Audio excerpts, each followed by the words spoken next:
There is a love holding us. There is a love holding all that we lost. There is a love holding all that we lost. There is a love holding all that we lost. There is a love holding us. There is a light holding all that we lost. There is a light holding all that we lost. There is a light holding all that we lost. There is a light for us. We rest in this light.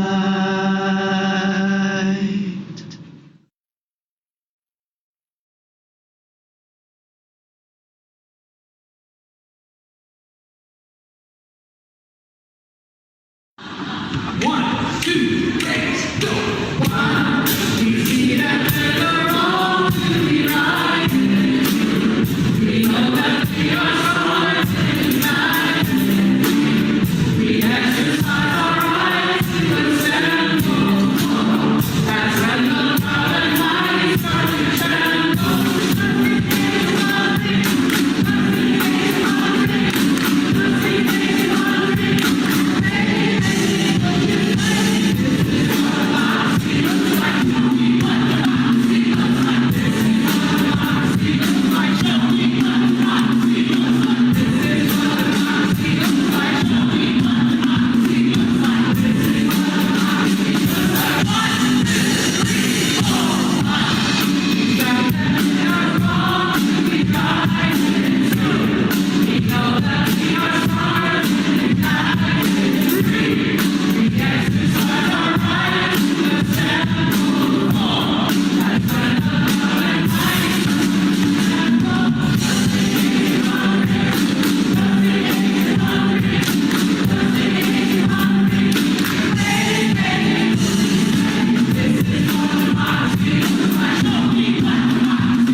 Breathe in, breathe out, breathe in, breathe out. When I breathe in, I'll breathe in peace. When I breathe out, I'll breathe out love. Breathe. When I breathe in, I'll breathe in peace. Breathe. When I breathe out, I'll breathe out love. When I breathe in, I'll breathe in peace. When I breathe out,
Good morning. I hope that song helps you, that you actually maybe breathed in and that you'll breathe out. Relax your shoulders down from your ears. We welcome you this morning to our worship service, our virtual Sunday service of All Souls Unitarian Universalist Church of Shreveport, Louisiana. My name is Susan Caldwell, and I'm the Director of Lifespan Religious Education here at the church. Our minister is the Reverend Barbara Gerald, who is taking a much-deserved and long overdue weekend off and will return to this spot next Sunday. Whatever your age, ability, origin, gender, race, gender identity, sexual orientation, political affiliation, or background, or any of those things that I may have forgotten to mention, if you want to worship with us, you are more than welcome. As Unitarian Universalists, we use the word worship kind of going back to its roots in Old English, meaning to elevate and to contemplate matters of worth. We're a theologically diverse community by design, and so our matters of worth are many and varied, but we come together in the celebration of that which is greater, however we may envision that and by whatever name we may call it. We found here that diversity of opinion and belief add depth to our experience, or as my husband likes to say, it's a feature, not a bug. And so we found, therefore, that we need not think alike to love alike. And we're united not by a creed, but by a covenant, by the promises that we make to each other for the way that we will be together in community. We have a lot going on within our church community and out in the wider community with our members. And so we have one of our board members, Kathy Osuch, here to tell us about some of our upcoming events. Okay. First of all, our volunteer of the month for May is Ravina Windsor. She's been a big help as far as volunteering in the office. She's done other volunteer work, and she also is one of the leaders of our Druid group. Our giveaway the plate recipient this month is Louisiana Aid for Immigrants in Detention, LAID is their acronym. And so anyhow, any extra money that's not designated to pledge or will go to them. Upcoming on May 30th is our congregational meeting. It's going to be at 12:30. And we will be voting on new officers. We will also get an update on when we might be able to reopen, have services in person and other festivities. And then one group that is, anyhow, the Tuesday dinner and discussion group is back in person. So on Tuesday, May 25th at 6 o'clock, we will meet somewhere for dinner and fellowship and just enjoyment of life. Anyhow, if anybody's interested in joining that, please call or text me 318-658-1107. Thank you.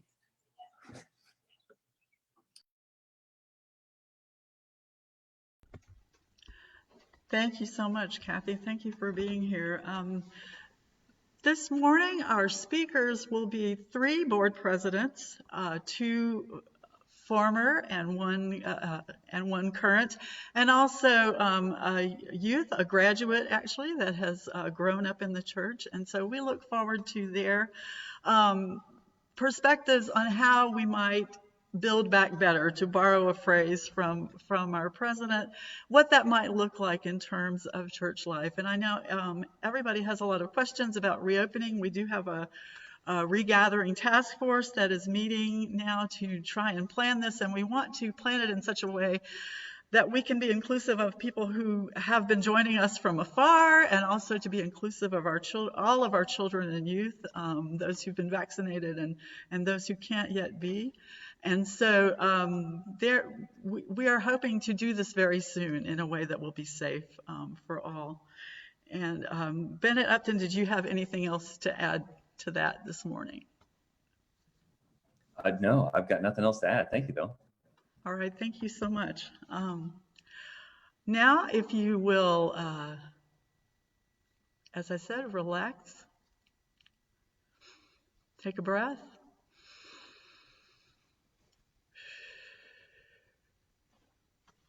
And join us in the spirit of worship.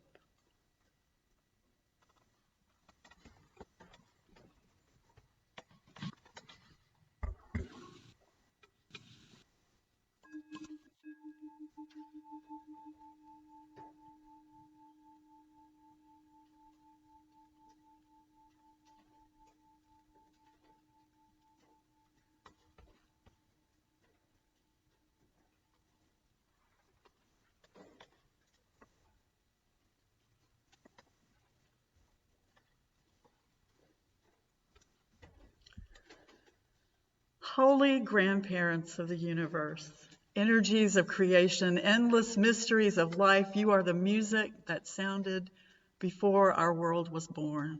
Sound and silence woven throughout the ages, far beyond the most profound wisdom humanity has been able to touch. Be with us, deepen our willingness to live without certainty, to take the risk of living on the edges of our creativity, to step beyond the boundaries of possibility and hope. Help us always to remember that we are, in our essence, the magic of star stuff, that we are kin to all that is and was and may yet come to be. Teach us to temper our impatience, to retain our conviction that what we do makes a difference, that even our smallest act can contribute to the good of a greater whole. Be with us in our uncertainties, rejoice with our small triumphs, comfort our losses, remind us that we are never alone, not in our joys or in our tears. And in the blessing of our silence, may we feel the presence of something greater than we have yet been able to comprehend. Now for our children's chalice lighting, we have Lily Loggins. We light this chalice to celebrate Unitarian Universalism. This is the church of the open mind. This is the church of the helping hand. This is the church of the loving heart.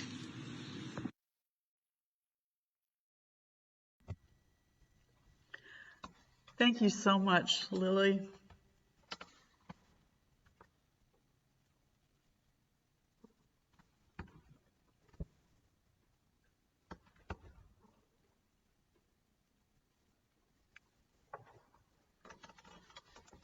And in the light of our chalice this morning, we hear the words of Jennifer Grayson. We light this chalice, a symbol of our purpose to bring more love and justice into the world. We light this chalice knowing our congregation as a church dispersed across communities, not bound by walls, but connected through the web of life. I'll now ask Eleanora Lawrence to lead our unison affirmation.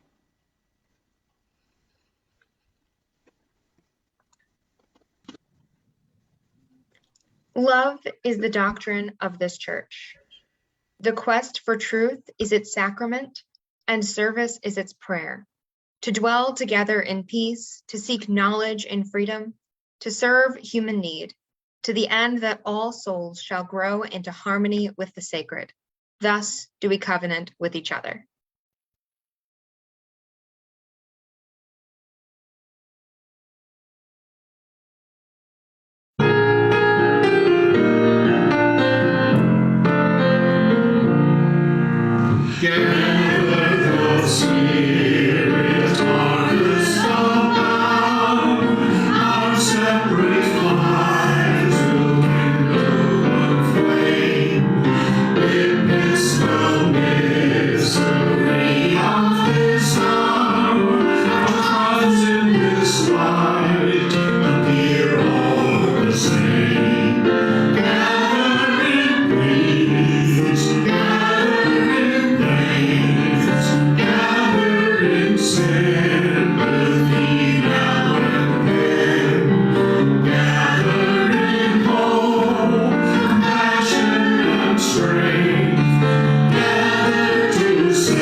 I want to once again thank all the members of the choir who've been so brave to make their videos and send them in to sing with us.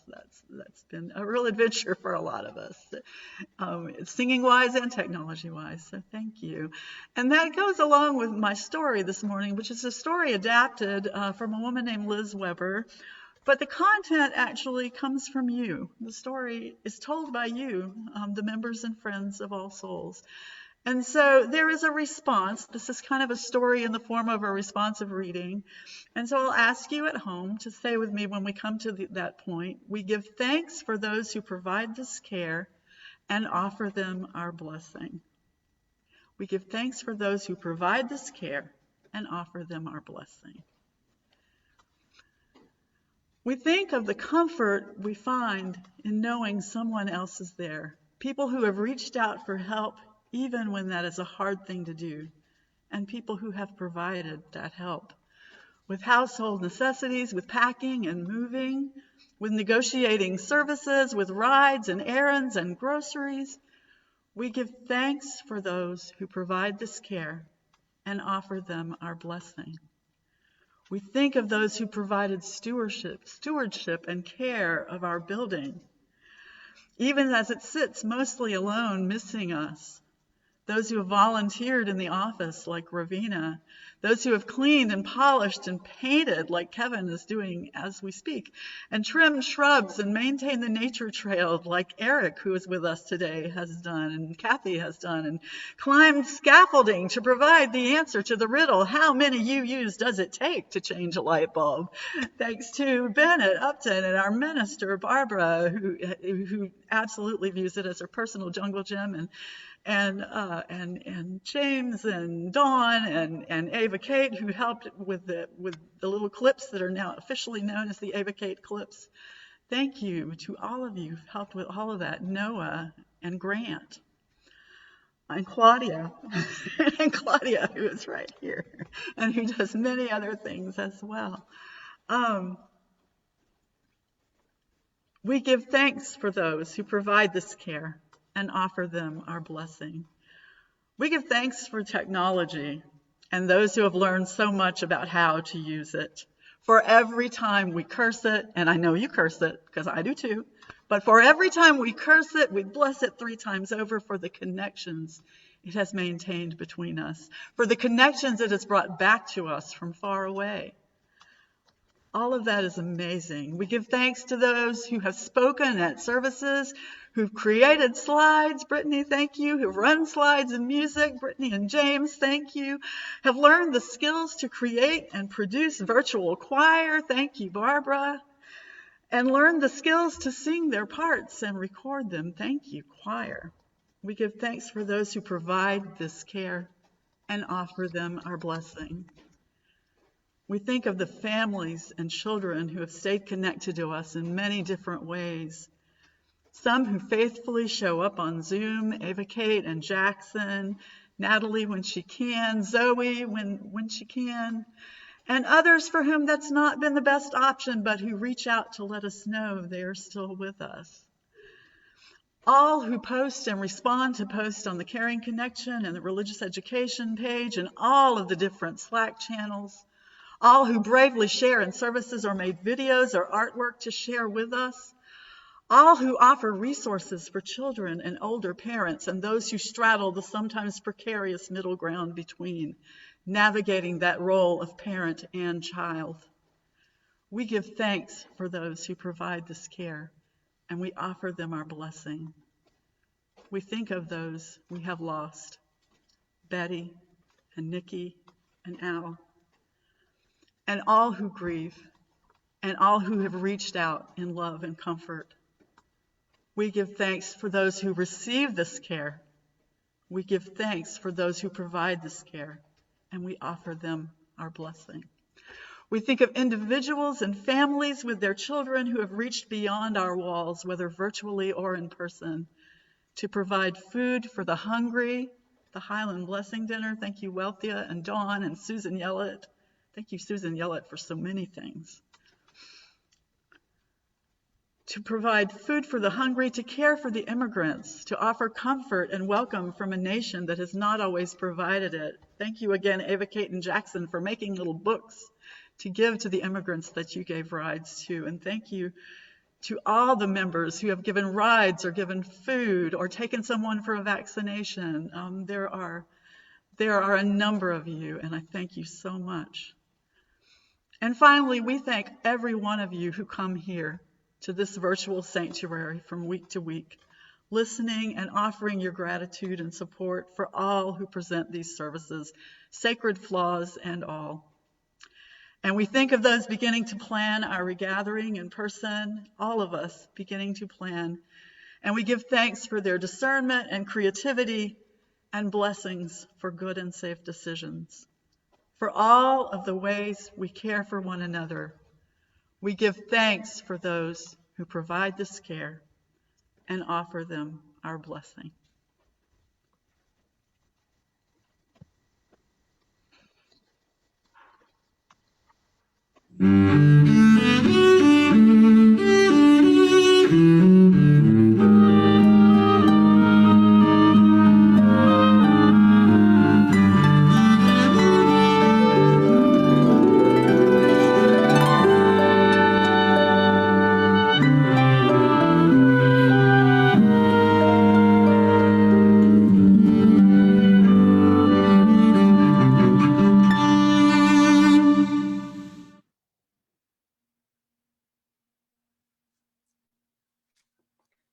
Good morning.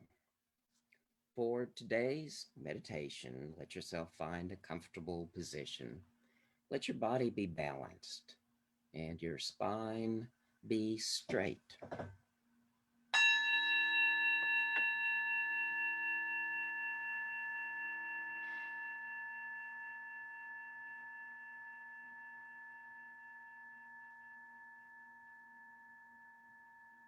Begin with a deep, comfortable breath, shifting your attention to your heart space. And imagine breathing in and out of your heart. Allow your breath to deepen and slow. Allow your breath to be soft and kind. In the sacred presence of this moment, reflect. I have seen so many twists and turns in the pathway of my life. I have met challenges and betrayals. I have held hopes and dreams that never came to earth. I have had beliefs and plans that did not take me toward my vision of a world more beautiful and kind. In this sacred moment, I pause. I see clearly that this is a time of letting go and new beginnings. All the challenges and changes on my path have given me greater discernment and deeper understanding of what is essential on my unfolding path of life's great mystery. I now let go of the burden of judgments and comparisons. I release beliefs that build walls and separation. I let go of the regrets and guilt that hide the beauty of my own life. What will I take forward from the past? I will take what endures and feeds the soul. I will take what I can give away, that which will lift the voices of beloved community into the song of a world more beautiful. I will take the seeds of wisdom that will become the gardens where future generations will harvest the fruits of peace and celebration. Here and now, I stand strong and free. In my heart, I find a fresh and ever-flowing spring of new beginnings. In this present moment, I center in my breath. Breathing in, I touch the clarity of mindful presence. Breathing out, I release and I let go. Breathing in, I touch the hope of renewed vision and possibilities without limit. Breathing out, I take the next step on my unfolding journey.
Thank you so much, Larry. Beautiful as always. The seeds of wisdom that will become the gardens for future generations. I love that. Thank you.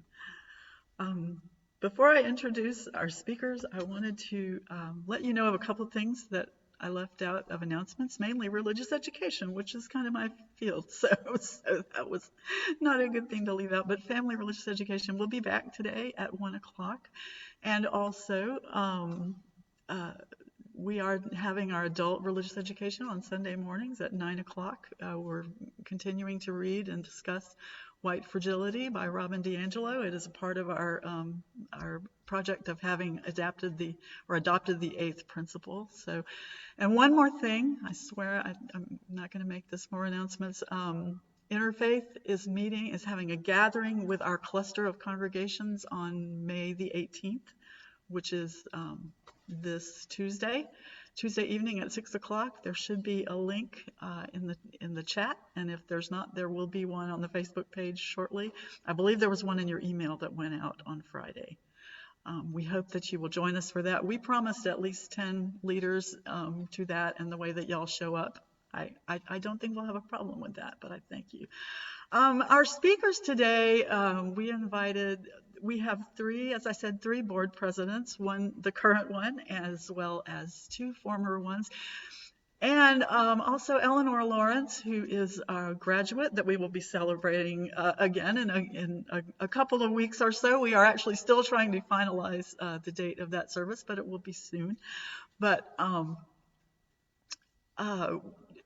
what these folks have in common is that they have had a great capacity to lead in times of great change. And so I wanted to hear from them and to hear from their wisdom. And so Eleanora, I'll bring you right after me. And then after that, there will be a very brief musical transition between each speaker. So Eleanora, take it away. Thank you so much, Ms. Susan. As you said, I'm not a board president. I have never been board president. And in fact, at the tender age of 18 years old, I have never been a board member. So I don't feel confident speaking on church activities, church schedule, the logistics. How do we need to replace the air conditioners? I don't know any of these things, and I don't know how to build the church back better in those ways. But I do feel fairly confident talking about the ways we can build back better in our youth engagement. I've participated in the youth program at the church for all of the time I've been in Shreveport, Louisiana, for most of my life, for all of my remembered life. And I'm only one student, I'm only one member of the youth, so I can't speak for all of us. When I think about the things that I am very proud of that I have done at the church, I think of, and this may be something that some older members of the church remember, being very small and very aggressively selling Girl Scout cookies at this church. My stepmother was our troop leader, and she told us that if we sold enough cookies, we could not only go to Build-A-Bear Workshop, which is an incredible get for some 8-year-olds, we could also donate a substantial sum of money to charity. And the girls in our troop were determined to do both. And I remember showing up to church 3-4 weekends in a row, going after everyone who I hadn't seen the weekend before, who I hadn't seen 2 weekends before, getting commitments, getting money.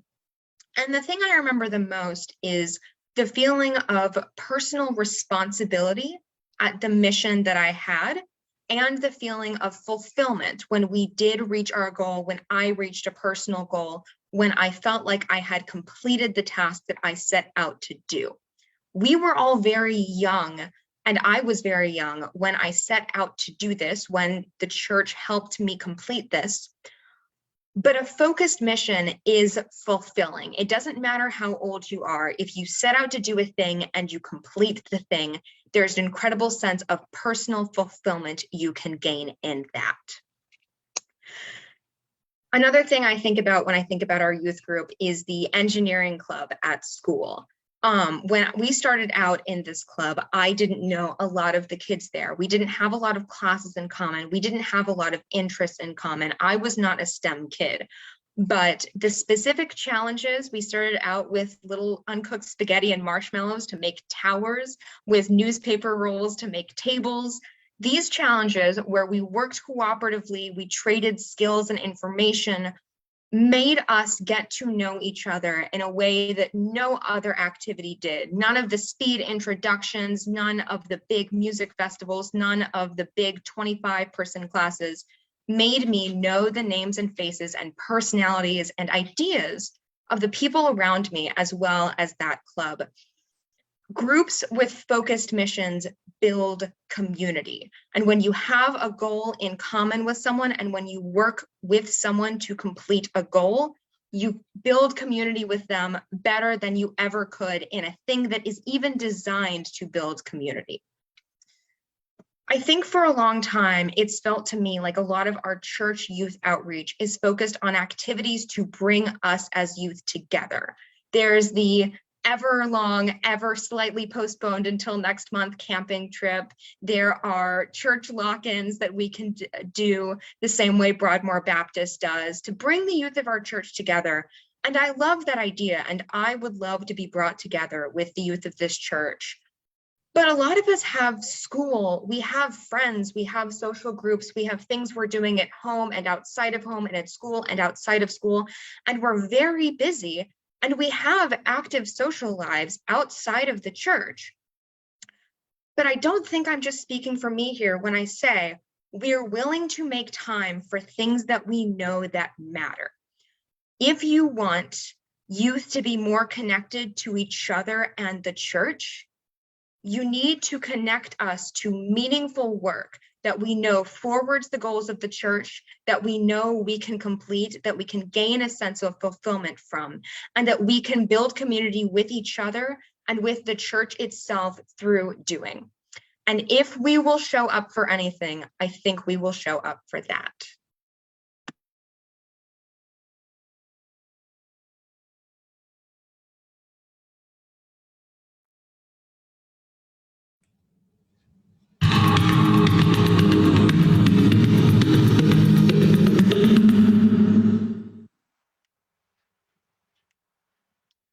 So I don't know if I can top what Eleanora said, so maybe we should end the service here? No? Okay.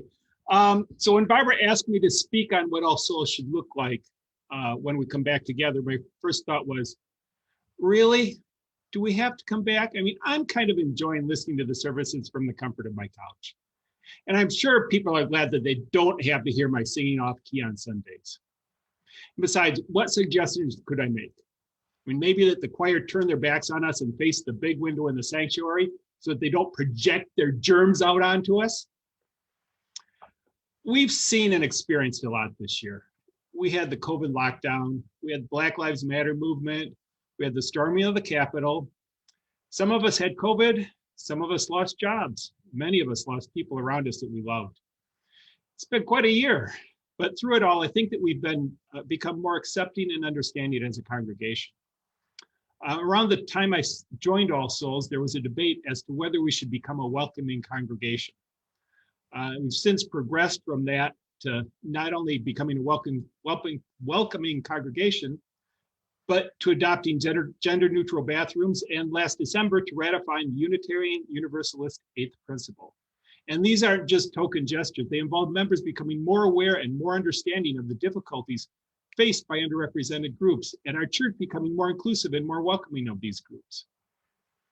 And so my vision for the future of the church is not really a vision, it's actually more of a challenge. We're good at showing up, whether it's to help with the Highland Dinner or to march for movements like Black Lives Matter. But the events of this past year have shown us that we need to make an even bigger impact, both locally and nationally. And I think that we need to find ways as a congregation and as individuals to do more for social justice, to do more for the homeless, to do more for underrepresented and disadvantaged groups. And so as we come back together, I'd like us to focus on not only making physical changes to the church, but to work at putting what we believe into action. And I want to say one last thing before I go, and that's a big thank you to Barbara, Susan, Bennett, Brittany, and everybody else who helped bring All Souls into our homes this past year. I really appreciate their efforts to keep us together, whether it's by the weekly Zoom chats or by the Sunday services. And so I want to thank everybody who's been involved. Oh, and my suggestion for when we're all back together is to put a couple of reclining sofas at the back of the sanctuary and then auction them off to the highest bidder. Thanks.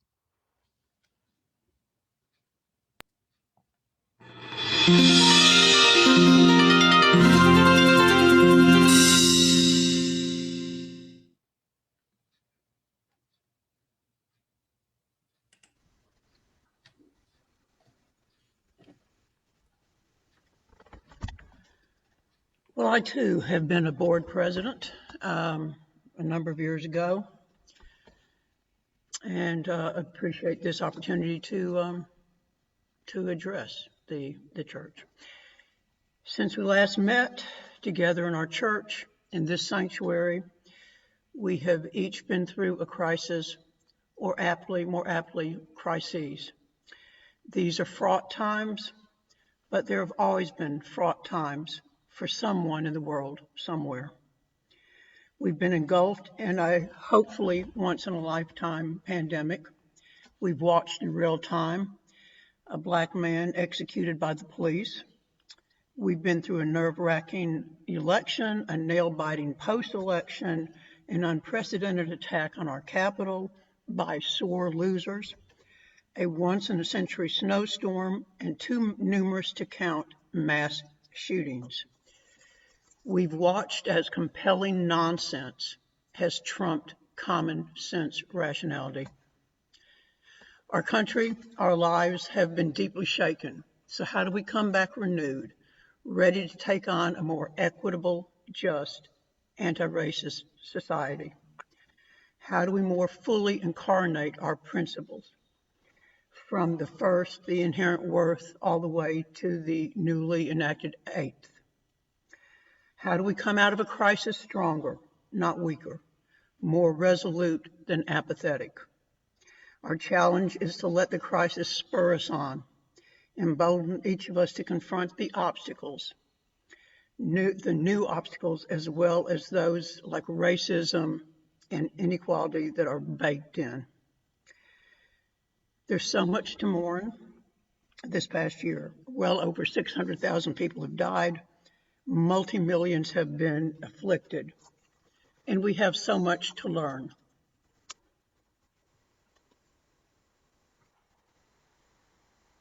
In a crisis, it's one of the few times that we are really, in times of crisis or pain, that we are really compelled or encouraged to change, because when we're too comfortable, why change? I think complacency is one luxury of privilege. Privilege is also wanting to return to normalcy, because for many people, normal was not good. We simply cannot afford complacency or normalcy. So what are some of the take-home points? But before I say that, it's like, for many of us, the crisis has been an inconvenience. To many, it's been survival, it's been life and death.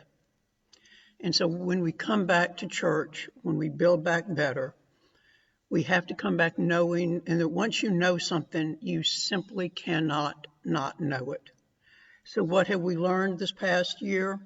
That our capacity as humans to affect one another can be life and death. The crisis has also illuminated and intensified racial, economic inequalities. It has not affected everybody in the same way. It has highlighted such things as climate, air, water are being despoiled by most of us most of the time. It has shown how right-wing extremism is instrumental in shaping our culture and that race issues simmer just below the surface. So coming back from as well as to the remaining crisis, what do I think we are summoned to do? To build back better, to come back more fully conscious, more curious, more compassionate, hopefully to return wiser and more courageous, because wisdom is a collective project. We do not come back unchanged. We cannot afford to, quote, return to normal or business as usual. On the physical, material level, we come back by making sure the building is clean, making sure that the grounds are tidied, that the lighting is fixed. And to echo Miss Susan, hats off to Bennett, to Barbara, to James, to Susan, to Kevin, to Dawn, other people who have done the scaffolding to change the lights. And as Miss Susan said, the question of how many UUs does it take to change a light bulb is what still awaits an answer. But I will say one thing, a caveat. If any of y'all are planning to build an A-frame building, make sure that your builder did not cut the class on how to put in lighting so that it can be changed. Just a caveat. But on a deeper level, where we speak of all souls rather than of all brains, I think it's our stories we tell to each other and for each other about these last several months that is how we do this. As I said earlier, wisdom is a collective process. It's of experiencing, of sharing, of processing. We share our stories of going through this crisis, going through the traumas, speaking of our losses, speaking of our triumphs, of overcoming the odds, and also succumbing at times. Coming to realize that always grief is on one hand and gratitude the other. And AA's saying is that, and I think this is what shows in our stories, is we share our experience, our strength, and our hope. In telling our stories to each other, we realize we are more similar than dissimilar.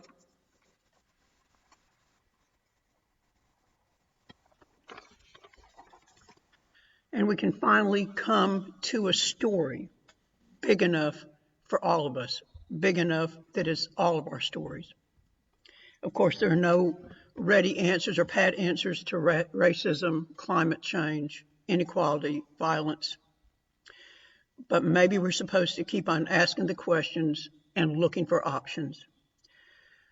We come back hopefully more conscious, more courageous, to stand on the side of love. To quote Winston Churchill, fear is a reaction, courage is a decision. So building back better, more resolved, more committed to living our principles fully into the world. And again, to end with quoting Winston Churchill, success is not final, failure is not fatal, it is the courage to continue that counts.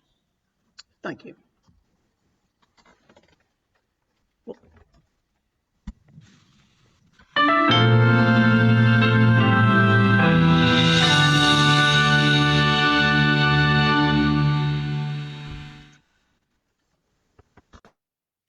Hi, and I'm Bennett Upton. And But I had some remarks prepared, but I would like to add something to the story of the day, which was maybe missing a couple of things, because let's not forget of how so much of that story was written by those who presented. And our community has been nurtured and grown by Susan, who played the music by which we sing, who helped build the scaffolding on which our lights were repaired, because, sorry, I don't have metaphors today. But and she taught the classes, she scheduled the meetings and took the notes to keep our congregation moving forward. And also Barbara, who climbed the scaffolding and gave the original music and taught us the not doctrine of Unitarian Universalism and helped us to connect closer to the UUA. I mean, and also Claudia, who every time she says something, I'm always just amazed. But she's been ever present behind the scenes throughout the year and always helping with everything. And she obviously cannot be forgotten. Wisdom is a process. I love that. But I just noticed a few people were missing in that story, and sometimes we don't include ourselves in the thank yous. So I just wanted to make sure that everyone was included. Yeah, so thinking about what to talk about today, I'm a little hesitant to lay out goals and a strategic plan. Well, maybe not hesitant, but maybe more because I don't have one. And I don't think that that's the wrong answer, because I don't really believe in them. Coming up with a list of things to do and then committing to executing them, it just makes me think of making a meal plan for the next year and drawing up all of your shopping lists in advance. Plans are good, but arbitrary deadlines and recreational planning are kind of dumb, because then pandemics happen and all that planning that you did is just for naught. BLM happens, and we just scrap all of our priorities, and that's okay. If we're flexible, then we can see where the energy is and we can fan the flames instead of convincing people to adopt last year's strategy, which would be, entirely irrelevant if we tried to implement it today.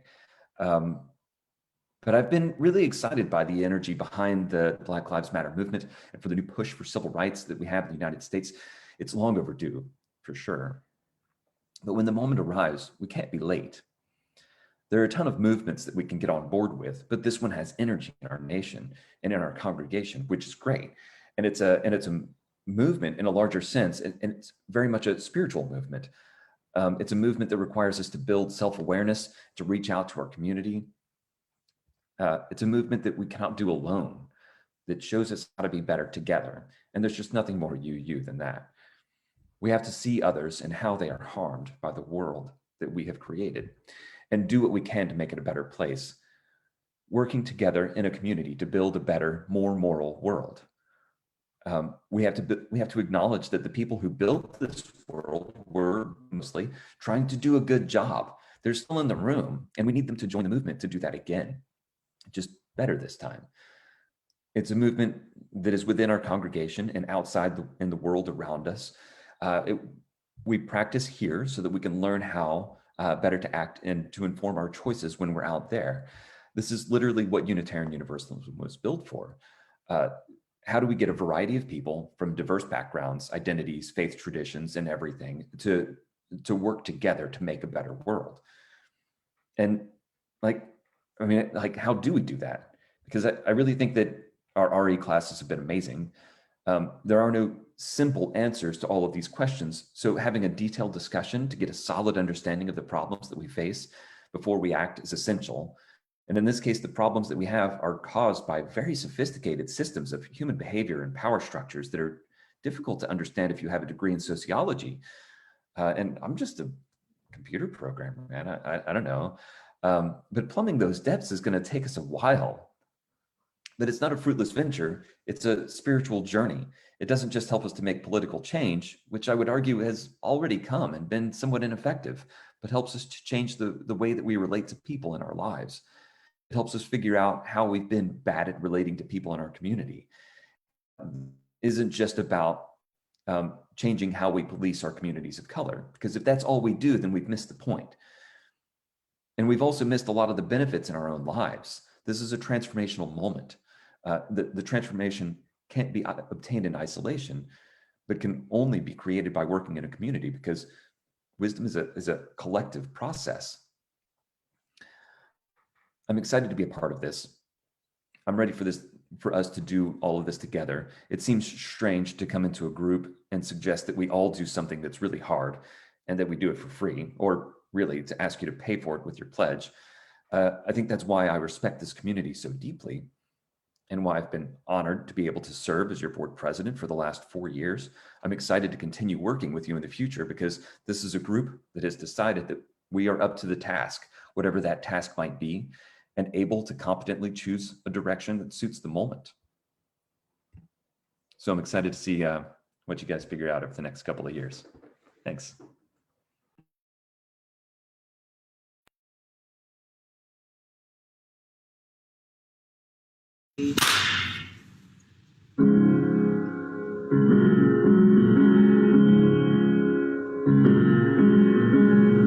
Here in reverence now we gather for the blessings we have known, with a pledge to one another that we journey not alone.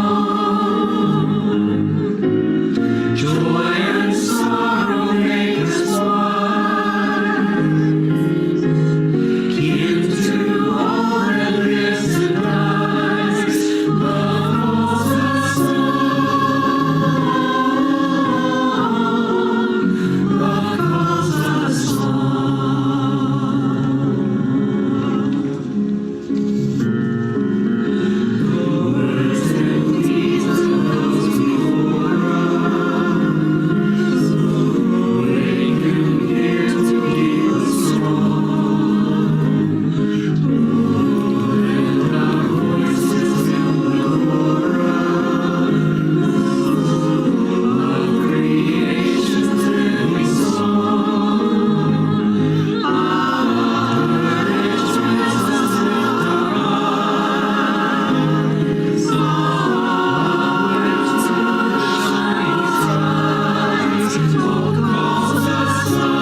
Oh, yes, life calls us on. I want to thank all of our speakers today, not only for their words. Sorry. Not only for their words, which were so inspiring, but for their leadership and for all they continue to do. Claudia and Eric, in past years, we had board presidents that kind of ran screaming from the building as soon as they were done. and we've tried to get better at nurturing our leaders, and making that not. And so I really respect Eric and Claudia, who have stuck around, and Bennett, who I feel like is going to stick around, is already kind of looking into more of the little pieces of the pie that he can get into, and I kind of love that. And Eleanora, I'm just always so inspired by you. I think there are several of us that echoed that sentiment in the chat that, we want to be like you when we grow up. And so I thank you for your contributions today. And Claudia for being here with me, which has been a really nice thing. But all of your words were so inspiring. As we extinguish our chalice,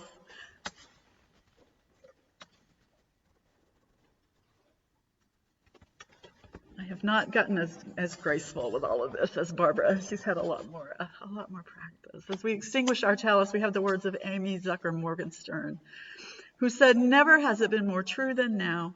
We extinguish this flame, but the sparks within us remain alight. From each of us in our supposed solitude, the signals buzz and hum, sparkling through space one to another, connecting us invisibly but palpably. We are one, and from every window our light shines." Thank you. Amen. Ashe, blessed be. Have a wonderful week. I thank Larry. I thank Brittany for carrying us through the service. Thank you, all of you. Blessings. Let's turn the world around.